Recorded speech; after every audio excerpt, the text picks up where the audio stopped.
Halo, selamat pagi dan salam sehat selalu. Salam sejahtera dan selamat datang pada siswa-siswi baru serta selamat bergabung dengan keluarga besar SMA Negeri 77 Jakarta. Kalian adalah siswa-siswi yang hebat yang dapat diterima di lingkungan SMA Negeri 77 Jakarta yang kita cintai ini.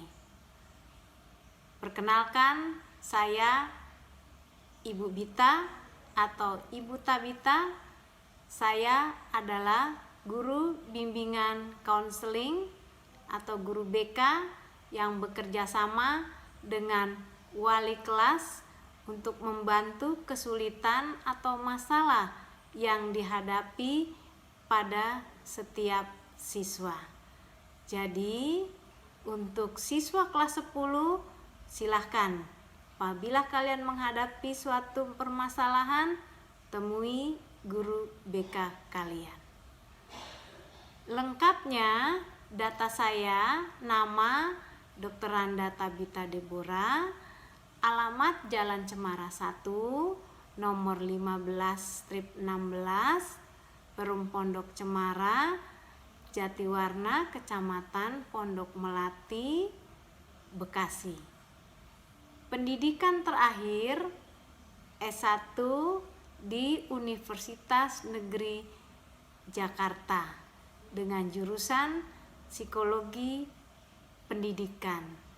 Jika kalian ingin menghubungi Ibu dengan nomor HP 08 12 12 75 25 33. Saya adalah alumni dari SMA Negeri 77 Jakarta.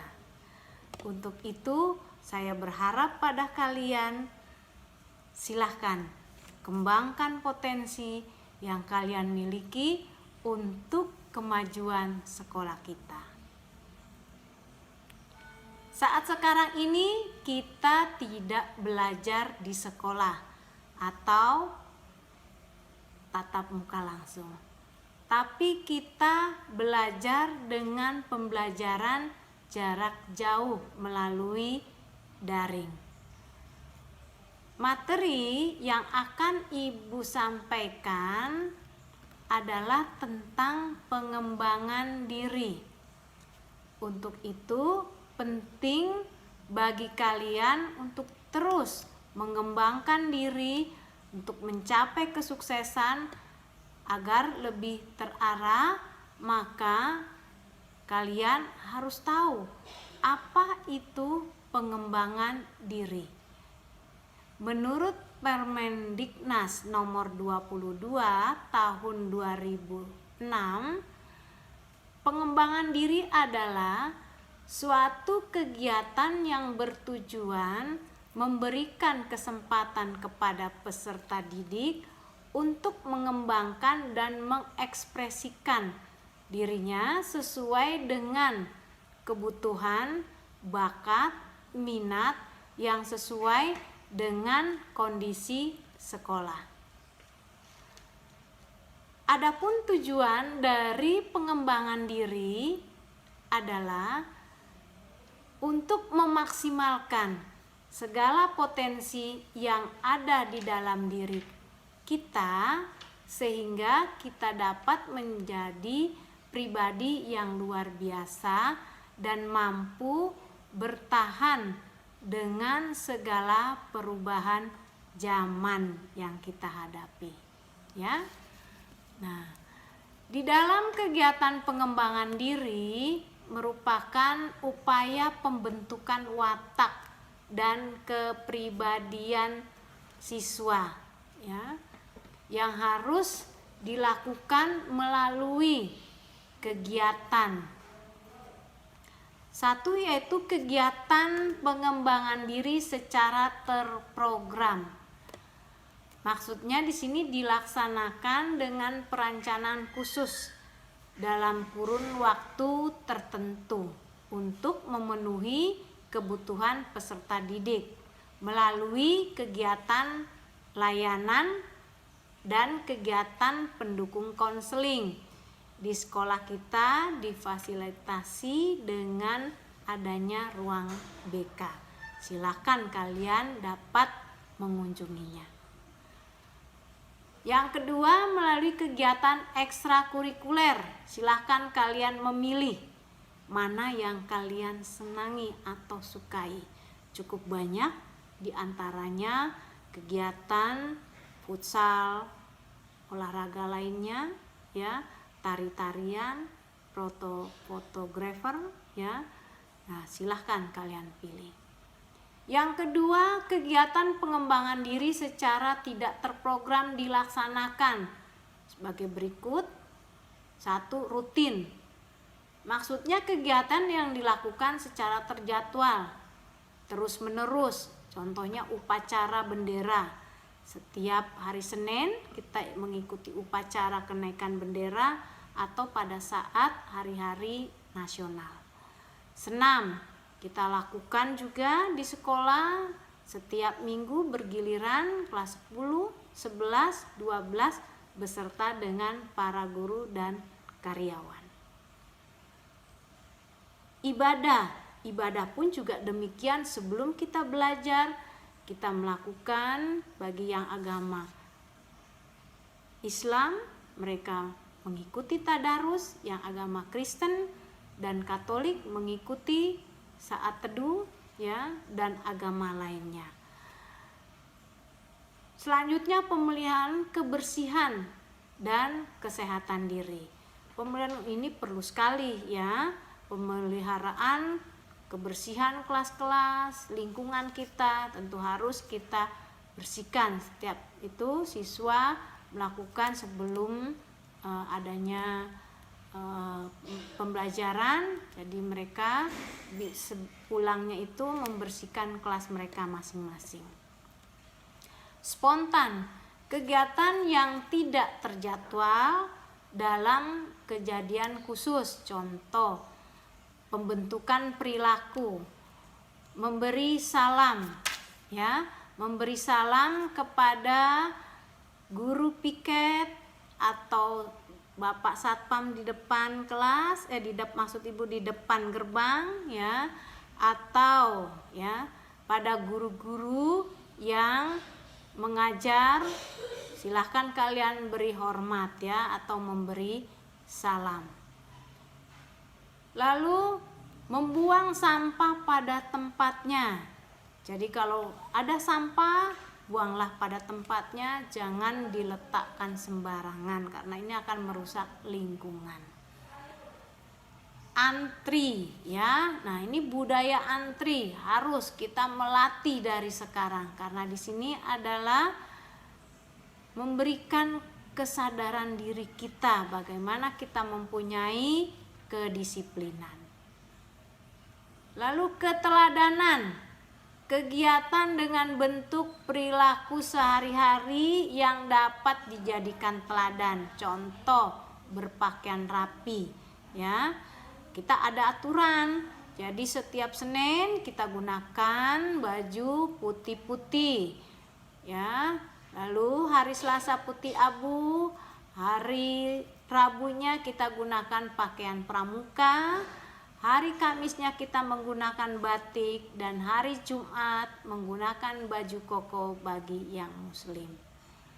Berbahasa yang baik, maksudnya kita berkomunikasi yang baik pada guru, kepada teman, ya, dengan sopan dan santun. Rajin membaca. Sekolah kita disediakan sarana perpustakaan, silakan kalian mengunjunginya. Memberikan pujian, ya, kepada orang lain yang memperoleh keberhasilan, ini perlu sekali kita memberikan motivasi. Dan terakhir, datang tepat waktu ke sekolah, tidak terlambat.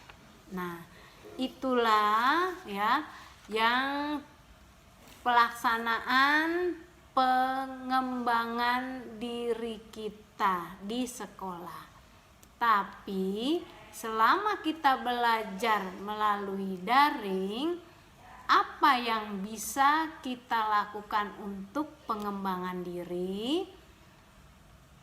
1. Motivasi diri. Ciptakan motivasi untuk belajar. Buat perjanjian dengan diri sendiri. Kalau kamu baru selesai melakukan aktivitas kesukaanmu, misalnya nonton, main game, nah, dengan catatan kamu telah menyelesaikan pembelajaranmu. Lalu tulis motivasi, ya, buat kejarlah ilmu setinggi-tingginya. Nah, apa saja yang memberikan motivasi? Lalu yang kedua, atur waktu. Atur waktu, pergunakan waktu belajar dengan efektif. Tentukan target harian dan jam belajar Anda setiap paginya. Setelah semua tugas, ya, diselesaikan, nah, disinilah kalian dapat mengembangkan, ya, suatu aktivitas yang lain kalau kegiatan pembelajaranmu di rumah telah selesai. Yang ketiga yaitu mengerjakan tugas dan hobi. Pastikan Anda dapat mengerjakan tugas yang diberikan dengan tepat, ya. Misalnya 1, baca tugas dari guru dengan teliti.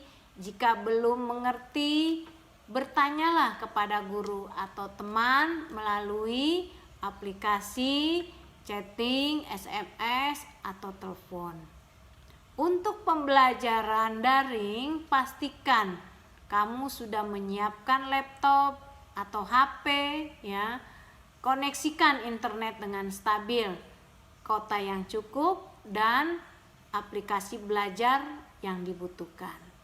Setelah selesai, laporkan atau kirimkan hasil kerjaanmu kepada guru, ya. Nah, setelah itu yang keempat,